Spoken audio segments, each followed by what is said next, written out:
guys, hello and welcome to my channel Anshini Solutions. I am Anshika and today I'm gonna teach you Hindi. मतलब आज हम पढ़ने वाले हैं ICSE क्लास 9 साहित्य सागर हिंदी की बुक। तो हमारा फर्स्ट चैप्टर है बात अठन्नी की, जो कि लिखा हुआ है सुदर्शन ने। तो इस बुक में हमारे 2 पार्ट हैं, संक्षिप्त कहानियाँ, मतलब हमारी जो स्टोरीज़ वाला पार्ट है वो उस वाले में होगा, और हमारा जो पद्य भाग है मतलब जो हमारी कविताएं हैं वो इस वाले पार्ट में होंगी। तो पहले हम पढ़ेंगे ये वाला पार्ट, और फर्स्ट चैप्टर आज से हम स्टार्ट कर रहे हैं, बात अठन्नी की सुदर्शन। ये रहा हमारा फर्स्ट चैप्टर। इसमें पहले तो हमको दिया हुआ है कहानीकार का परिचय। इसमें आपको 2 बुक्स होती हैं, इसमें आपको कहानी का परिचय एवं सार जो रहता है वो दिया रहता है शॉर्ट में, इन शॉर्ट, और मीनिंग्स दिए होते हैं और क्वेश्चन आंसर्स दिए होते हैं। और इस वाली बुक में जो आपकी छोटी बुक होती है उसमें आपको दिया होता है फुल स्टोरी। तो हम पूरी स्टोरी पढ़ेंगे। और अब सबसे पहले हम जान लेते हैं जो हमारे कहानी के जो रचयिता हैं वो कौन है। रचयिता मतलब जिसने उसको लिखा है, तो वो है हमारे सुदर्शन जी। हमें और ये चीज़ बिल्कुल ध्यान रखनी है कि कौन सी कहानी को किसने लिखा है। ये अक्सर आता है पेपरों में, और नंबर ज़रूर होते हैं इस चीज़ के। तो सुदर्शन जी कौन थे? सुदर्शन जी का जो वास्तविक नाम था वो बद्रीनाथ था। इनका जन्म सियालकोट में हुआ था। इन्होंने उर्दू में प्रकाशित होने वाले दैनिक पत्र आर्य गजट एक पत्र आया था जो कि उर्दू में था, उसके संपादक थे ये। मतलब संपादक मतलब जिन्होंने इसको बनाया। मुंबई में 16 दिसंबर 1967 को इनका निधन हो गया। मतलब कि जो 16 दिसंबर 1967 में इनकी डेथ हो गई। और इनका जो दृष्टिकोण था, मतलब इनकी जो भावना थी वो सुधारवादी थी। मतलब हमारे समाज को सुधारने की वो थी इनकी धारणा। इनकी पहली कहानी हार की जीत थी। जो इन्होंने पहली कहानी लिखी थी उस कहानी का नाम था हार की जीत, जो कि 1920 में आई थी, सरस्वती में प्रकाशित हुई थी। पुष्पलता, शुभ प्रभात, सुदर्शन, सुधा, पनघट इनके प्रसिद्ध कहानी संग्रह तथा परिवर्तन, भागवंती, राजकुमार, सागर प्रसिद्ध उपन्यास हैं। तो ये सब जो चीज़ें हमें नाम दिए हुए हैं ये भी हमें याद करना ज़रूरी होता है कि उन्होंने क्या क्या रचा, उन्होंने क्या क्या स्टोरीज़ लिखी, क्या क्या कहानियाँ लिखी। सुदर्शन जी की भाषा की अगर हम बात करें तो उनकी भाषा बहुत ही सिंपल, सहज, मतलब सिंपल, स्वाभाविक, मतलब कि हम लोग जानते हैं सब लोग ऐसी प्लेन सिंपल भाषा वो यूज़ करते थे, और प्रभावी, मतलब कि जो भाषा हम लोगों पे प्रभाव डाल सके ऐसी भाषा वो यूज़ करते थे। मुहावरेदार भी होती थी उनकी भाषा, मुहावरों का अक्सर यूज़ करते थे। सुदर्शन को गद्य और पद्य दोनों में ही महारत हासिल थी। गद्य और पद्य यानी कि कहानियाँ लिखने में और कविताएं लिखने में, दोनों में महारत हासिल थी। आपके अनेक फिल्मों की पटकथा और गीत भी लिखे। उन्होंने अनेक पटकथाएं और गीत भी लिखे हैं। तो आज हम उनकी कौन सी कहानी पढ़ने वाले हैं? बात अठन्नी की। तो बात अठन्नी की कहानी में क्या है? रसीला है, इंजीनियर बाबू जगत सिंह के यहाँ नौकर है। एक कैरेक्टर है रसीला जो कि इंजीनियर बाबू जगत सिंह के यहाँ नौकर है। वो 10 रुपये वेतन में काम करता है। गांव में उसके बूढ़े पिता, पत्नी, एक लड़की और 2 लड़के थे। तो ये क्वेश्चन आपको पूछा जाएगा कि कितने सदस्य थे उनके परिवार में, कितने लड़के थे, लड़कियां थी। तो आपको याद रखना चाहिए कि जो रसीला था उसके गांव में उसके बूढ़े पिता, पत्नी, एक लड़की और 2 लड़के थे। इनका सब भार उसी के कंधों पर था, जिसका पूरा भार उसी के कंधों पर था। वो तनख्वाह घर भेज देता पर घर वालों का गुजारा ना चल पाता। वो हर महीने अपनी तनख्वाह घर भेज देता था पूरी, अपने लिए कुछ भी नहीं रखता था, पर फिर भी उनके घर वालों का गुजारा नहीं चल पाता था। उसने इंजीनियर बाबू से इस बारे में बात भी की, उनसे प्रार्थना की, अगर लेकिन उन्होंने कहा, अगर तुम्हें कोई ज़्यादा दे तो अवश्य चले जाओ, मैं तनख्वाह नहीं बढ़ाऊंगा। मतलब उन्होंने ये साफ साफ कह दिया कि अगर कोई और तुम्हें इससे ज़्यादा दे तो तुम चले जाओ, पर मैं तनख्वाह नहीं बढ़ाऊंगा। फिर उसने सोचा कि यहाँ इतने सालों से हूँ, अमीर लोग नौकरों पर विश्वास नहीं करते, पर मुझ पर यहाँ कभी किसी ने संदेह नहीं किया। यहाँ से जाऊँ तो शायद कोई 11-12 दे दे, पर ऐसा आदर ना मिलेगा।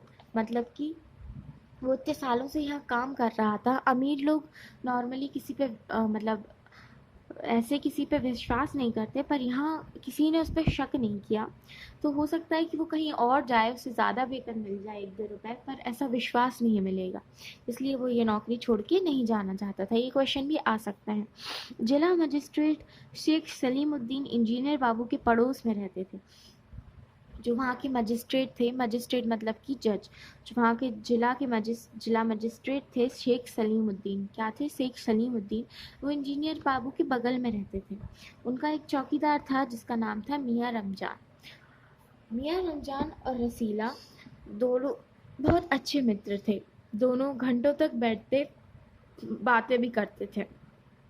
शेख साहब फलों के शौकीन थे। जो शेख साहब थे, मतलब कि जो कि मजिस्ट्रेट थे, उन्हें जो था फलों का शौक था। और जो रमजान रसीला को, और इसलिए रमजान के पास जो फल आते थे वो रसीला को भी दे देता था खाने के लिए। इंजीनियर साहब को मिठाई का शौक था, तो रसीला रमजान को मिठाई दे देता था। एक दिन रमजान ने रसीला को उदास देखकर कारण पूछा।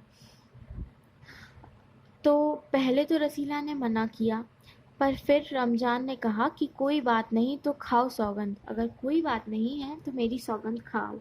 तो रसीला ने रमजान का हट देख तो आंख भर आई। रसीला ने रमजान का हट देखा तो उसकी आंख भर आई, मतलब कि वो उससे कितना प्यार करता था। घर से खत आया है, बच्चे बीमार हैं और रुपया नहीं है। तो रसीला ने उसको बताया, बोला कि घर से खत आया है कि बच्चे बीमार हैं और रुपया नहीं है उसके पास, तो मालिक से पेशगी मांग लो। तो जो रमजान था उसने कहा कि मालिक से पेशगी मांग लो। लेकिन फिर रसीला ने कहा कि कहते हैं 1 पैसा भी ना दूंगा। उन्होंने कहा कि 1 पैसा भी ना दूंगा। तो रमजान ने ठंडी सांस भरी, मतलब कि वो शांत हुआ, उसने आराम से सांस ली। उसने रसीला को ठहरने का संकेत किया। उसने कहा कि रसीले रुको, आज कोठरी में चला गया। और फिर वो खुद कोठरी में चला गया। थोड़ी देर बाद उसने कुछ रुपए रसीला की हथेली पर रख दिए। रसीला के मुंह से एक शब्द भी ना निकला। रसीला के मुंह से एक शब्द भी ना निकला। सोचने लगा, बाबू साहब कि मैंने इतनी सेवा की, पर दुख में उन्होंने साथ ना दिया। रमजान को देखो, गरीब है परंतु आदमी नहीं देवता है। ईश्वर इसका भला करे। मतलब वो सोचता है कि उसने इंजीनियर बाबू की कितनी सेवा की, लेकिन उन्होंने कुछ उसे 1 पैसा ना दिया, पर उसने रमजान जो कि गरीब इंसान है, उसने फिर भी उसकी मदद की। तो वो एक आदमी नहीं देवता है, ईश्वर इसका भला करे। अब देखिए यहाँ पे जैसे आपके कोई भी टफ वर्ड होते हैं, जैसे कि पेशगी, पेशवी अगर नहीं आया समझ तो यहाँ पे नीचे साइड में दिए होते हैं, पहले दिया जाने वाला धन। मतलब पेशगी मतलब कि अगर आपको एडवांस एक तरह से हम कह सकते हैं। रसीला के बच्चे स्वस्थ हो गए। उसने रमजान का ऋण चुका दिया। केवल 8 आने बाकी रह गए। रमजान ने कभी भी पैसे ना मांगे, फिर भी रसीला उसके आगे आंख ना उठा पाता। रसीला के जो बच्चे थे वो स्वस्थ हो गए। उसने रमजान का ऋण चुका दिया। केवल 8 आने बाकी रह गए, मतलब रसीला के जो बच्चे थे वो स्वस्थ हो गए। उसने रमजान का ऋण भी चुका दिया, केवल 8 आने बाकी रह गया। रमजान ने कभी भी पैसे नहीं मांगे, लेकिन फिर भी रसीला उससे आंख नहीं मिला पाता था। एक दिन की बात है, बाबू जगत सिंह किसी से कमरे में बात कर रहे थे। तो रसीला ने सुना कि इंजीनियर बाबू कह रहे थे, बस 500 इतनी सी रकम देकर आप मेरा अपमान कर रहे हैं। हुजूर मान जाइए, आपने मेरा काम मुफ्त में किया है। रसीला समझ गया कि भीतर रिश्वत ली जा रही है, मतलब उन्होंने 500 की रिश्वत दी जा रही है। सोचने लगा, रुपया कमाने का यह कितना आसान तरीका है। मैं सारा दिन मजदूरी करता हूँ, तब भी महीने में 10 रुपए हाथ आते हैं। वह बाहर आया और रमजान को सारी बात सुना दी। रमजान बोला, बस इतनी सी बात, हमारे शेख साहब तो उनके भी गुरु हैं, आज भी एक सियार फंसा है, 1000 से कम तय न होगा। भया गुनाह का फल मिलेगा या नहीं यह तो भगवान जाने, पर ऐसी ही कमाई से कोठियों में रहते हैं और हम हैं कि परिश्रम करने पर भी हाथ में कुछ नहीं रहता। मतलब कि इन लोगों को इस पाप का फल मिलेगा या नहीं मिलेगा ये तो भगवान ही जाने, पर ऐसे ही पैसों से इन्होंने कोठियां बना रखी हैं और एक हम है जिन्हें परिश्रम करने के बाद भी कुछ नहीं मिलता। रसीला सोचता रहा, मेरे हाथ में 7 से सैकड़ों रुपए निकल गए, पर धर्म न बिगड़ा। एक एक आना भी उड़ाता तो काफ़ी रकम जुट जाती। इतने में इंजीनियर साहब ने उसे आवाज़ लगाई, रसीला दौड़कर 5 रुपए की मिठाई ले आओ। पहले तो रसीला ने सोचा कि सैकड़ों रुपए निकल गए पर धर्म न बिगड़ा। अगर एक एक आना भी मैं गायब करता उनकी जो रिश्वत थी उसमें से, तो भी काफ़ी रकम हो जाती अब आज तक। फिर इतने में उनकी आवाज़ आई इंजीनियर साहब की, वो कहते हैं, रसीला दौड़कर 5 रुपए की मिठाई ले आओ। तो रसीला ने 4.5 रुपए की मिठाई खरीदी और रमजान को अठन्नी लौटाकर समझा कि कर्ज उतर गया, और बाकी के से रमजान को अठन्नी लौटा दी। फिर बाबू जगत सिंह ने मिठाई देखी तो चौंक उठे। यह मिठाई 5 रुपए की है। मतलब उस समय 5 रुपए भी काफ़ी होते थे, समझ में आता था अंतर। तो बाबू जगत सिंह ने मिठाई देखी तो चौंक उठे। उन्होंने कहा कि यह मिठाई 5 रुपए की है। तो रसीला कहता है, हुजूर 5 ही की है। तो रसीला का रंग उड़ गया। रंग उड़ गया मतलब ये यहाँ पे देख सकते हैं, घबरा गया। बाबू जगत सिंह समझ गए। उन्होंने रसीला से फिर पूछा। रसीला ने फिर वही दोहराया। उन्होंने रसीला के मुंह पर एक तमाचा मारा और कहा, चल मेरे साथ जहाँ से लाया है। तो रसीला के मुंह में उन्होंने तमाचा मारा और कहा कि चलो मेरे साथ जहाँ से तुम लाए हो। तो हुजूर झूठ कहूँ तो इसके आगे उन्होंने सुना नहीं। और फिर रसीला ने अभी अपनी बात पूरी की भी नहीं थी कि इंजीनियर बाबू फिर चिल्लाए, अभी सच और झूठ का पता चल जाएगा। अब सारी बात हलवाई के सामने ही कहना, मतलब हलवाई को के सामने ही बताना कि तुमने क्या सच है और क्या झूठ। अब कोई रास्ता ना बचा था। वह बोला, माई बाप गलती हो गई, इस बार माफ़ कर दें। अब रसीला के पास कोई और रास्ता नहीं बचा था तो वह बोला, माई बाप गलती हो गई, इस बार माफ़ कर दें। इंजीनियर साहब की आंखों से आग बरसने लगी। उन्होंने निर्दयता से रसीला को खूब पीटा, फिर घसीटते हुए पुलिस थाने ले गए। सिपाही के हाथ में 5 का नोट रखते हुए बोले, मनवा लेना, लातों की भूत बातों से नहीं मानते। मतलब उसने सिपाही को भी रिश्वत दी, कहा कि इससे मनवा लेना, इसने जो भी किया है लातों की भूत बातों से नहीं मानते। यानी कि दुष्ट व्यक्ति पर समझाने बुझाने का प्रभाव नहीं पड़ता, जिससे ये लिखा हुआ है यहाँ पे। दूसरे दिन मुकदमा शेख सलीमुद्दीन की कचहरी में पेश हुआ। अब दूसरे दिन मुकदमा शेख सलीमुद्दीन की कचहरी में पेश हो गया। रसीला ने तुरंत अपना अपराध स्वीकार कर लिया।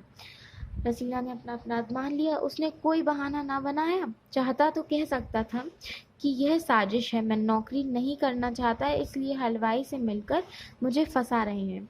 पर एक और अपराध करने का साहस वह ना जुटा पाया। उसकी आंखें खुल गई थी।